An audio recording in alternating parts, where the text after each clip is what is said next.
একটা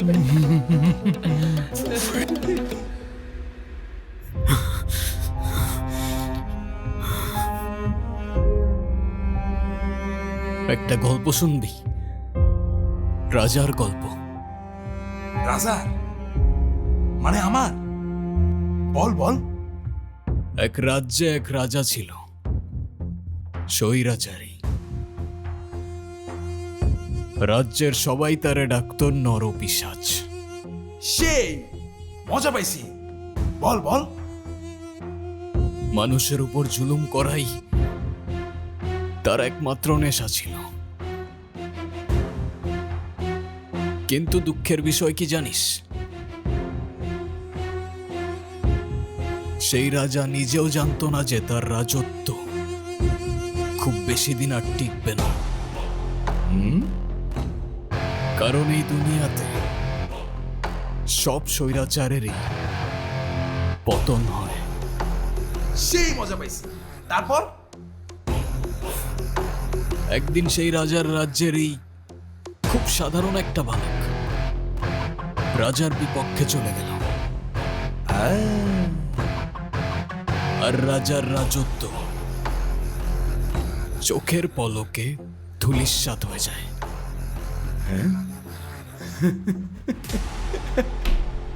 ওই কি বাপের শোকে পাগল টাগল হয়ে গেল নাকি রে? তোরা কি অনেক কিছু খাওয়াইছিস রে?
বালকটা অনেক সাহসী ছিল, কিন্তু দুঃখের বিষয় হলো বালকটা